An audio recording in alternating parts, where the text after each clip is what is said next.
അടുത്ത ന്യൂസ് എന്ന് പറയുന്നത് യുക്രൈൻ വൈദ്യുതി നിലയങ്ങൾ ലക്ഷ്യമിട്ട് റഷ്യൻ ആക്രമണം. ഇത് 10 ലക്ഷത്തിലേറെ വീടുകളിൽ വൈദ്യുതി മുടങ്ങി. ഇപ്പം മഞ്ഞുകാലം അടുത്തതോടെ യുക്രൈൻ്റെ വൈദ്യുതി നിലയങ്ങളെ ലക്ഷ്യമിട്ട് ആക്രമണം ശക്തമാക്കിയിരിക്കുകയാണ് റഷ്യ. 200ഓളം മിസൈലുകളും ഡ്രോണുകളും ഉപയോഗിച്ച് വ്യാഴാഴ്ച നടത്തിയ ആക്രമണത്തിൽ 10 ലക്ഷത്തിലേറെ വീടുകളിൽ വൈദ്യുതി മുടങ്ങി. അതായത് ഇപ്പം മഞ്ഞുകാലം അടുത്തതോടെ യുക്രൈൻ്റെ വൈദ്യുതി നിലയങ്ങളെ ലക്ഷ്യമിട്ട് ആക്രമണം നടത്തുകയാണ് ഇപ്പോൾ റഷ്യ. അപ്പോൾ 200ഓളം മിസൈലുകളും ഡ്രോണുകളും ഉപയോഗിച്ച് വ്യാഴാഴ്ച നടത്തിയ ആക്രമണത്തിൽ 10 ലക്ഷത്തിലേറെ വീടുകളിലാണ് വൈദ്യുതി മുടങ്ങിയത്. അപ്പോൾ 2 ആഴ്ചക്കിടെ വൈദ്യുതി ഗ്രിഡിനെ ലക്ഷ്യമാക്കി റഷ്യ നടത്തുന്ന രണ്ടാമത്തെ വലിയ വ്യോമാക്രമണമാണിത്. അപ്പം 2 ആഴ്ചക്കിടയിൽ വൈദ്യുതി ഗ്രിഡിനെ ലക്ഷ്യമാക്കിയിട്ട് റഷ്യ നടത്തുന്ന രണ്ടാമത്തെ ഏറ്റവും വലിയ വ്യോമാക്രമണമാണിത്. ഗീവ്, ഹാർക്കീവ്, റിവ്നെ,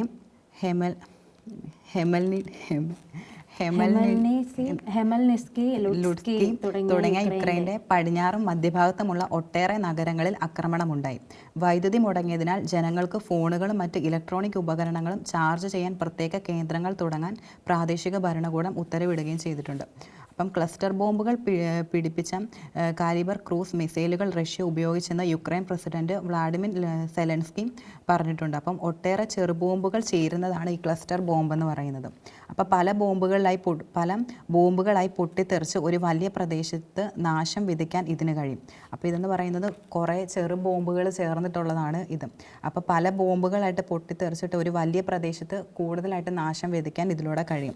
അപ്പോൾ ഇവയിൽ ചില ബോംബുകൾ പൊട്ടാതെ കിടന്ന് ആക്രമണശേഷം അപകടം ഉണ്ടാക്കും. അപ്പം 100 ഡ്രോണും 90 മിസൈലുകളും ഉപയോഗിച്ച് യുക്രൈനിലെ 17 കേന്ദ്രങ്ങൾ റഷ്യൻ സേന ആക്രമിച്ചെന്ന് പ്രസിഡന്റ് വ്ളാഡിമിർ പുടിൻ അവകാശപ്പെട്ടു.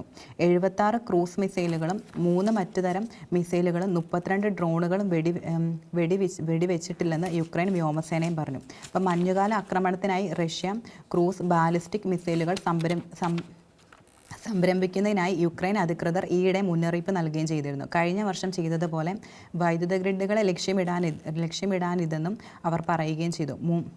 3ാം വർഷത്തോടുകൂടി യുദ്ധത്തിന് യുക്രൈൻ ഊർജ്ജ ആവശ്യത്തിന് അടിസ്ഥാന സൗകര്യങ്ങൾ പകുതിയും തകർന്നു. വൈദ്യുതി മുടക്കം പതിവാണ്. സമീപവാസികളിൽ കൂടുതൽ പട്ടാളക്കാരെയും പടക്കോപ്പുകളും ഇറക്കി കിഴക്കൻ മേഖലയിൽ യുക്രൈൻ സൈന്യത്തെ തിരിഞ്ഞുകൊണ്ടിരിക്കുകയാണ് റഷ്യ. 2 ദിവസത്തിനിടെ 100ലേറെ മിസൈലുകളും 466 ഡ്രോണുകളും യുക്രൈനിലേക്ക് അയച്ചെന്നും US നിർമ്മിത മിസൈലുകൾ റഷ്യൻ മണ്ണിൽ ഉപയോഗിച്ചത് തിരിച്ചടിയായെന്നും പുടിൻ പറഞ്ഞു. അപ്പം എത്രയും 10 ലക്ഷത്തിലേറെ മുടങ്ങിയിരിക്കുകയാണ്. ഫോൺ ചാർജ് ചെയ്യാൻ പോലും അതെ. അപ്പം അതിന് കേന്ദ്രം ഇപ്പോൾ ഉത്തരവിട്ടിട്ടുണ്ട്. കാരണം ഇപ്പോൾ അവർക്ക് ഫോണും മറ്റ് ഇലക്ട്രോണിക് ഉപകരണങ്ങളൊക്കെ ചാർജ് ചെയ്യാനായിട്ട് പ്രത്യേക കേന്ദ്രം തുടങ്ങണമെന്ന് ഭരണകൂടം ഇപ്പോൾ ഉത്തരവിട്ടിട്ടുമുണ്ട്. അപ്പം അത് വൈദ്യുതി ഇല്ലാത്ത കാര്യം നമുക്ക് പ്രത്യേകിച്ച് പറയേണ്ട ആവശ്യമില്ല. കാരണം എല്ലാം ഒരു ദിവസം തുടങ്ങിക്കഴിഞ്ഞാൽ എല്ലാ കാര്യത്തിനും വൈദ്യുതി അത്യാവശ്യമാണ്. നമുക്കിപ്പോൾ ഇന്നത്തെ കാലത്തെന്ന് പറഞ്ഞാൽ ഫോൺ ഉപയോഗിക്കാത്ത എല്ലാ കാര്യങ്ങളും ഫോണിനകത്താണ്. അപ്പോൾ അങ്ങനത്തെ ഒരു സാഹചര്യത്തിൽ ഫോൺ പോലും ചാർജ് ചെയ്യാനുള്ള ഒരു സിറ്റുവേഷൻ ഇല്ല. ഒരു വെളിച്ചം ഇല്ലാതെ ഇരിക്കുക എന്ന് പറഞ്ഞാൽ ഭയങ്കര ദാരുണമായിട്ടുള്ള കാര്യമാണ്. അപ്പം 10 ലക്ഷത്തിലേറെ വീടുകളിലാണ് അങ്ങനത്തെ ഒരു സാഹചര്യം ഉണ്ടായത്. അതിനെപ്പറ്റിയാണ് പറയുന്നത്.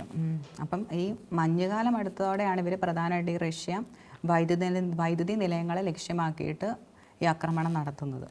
അപ്പം എന്താണേലും അതിനെതിരെ നടപടി എടുക്കട്ടെ എന്ന് പറഞ്ഞു. അതെ.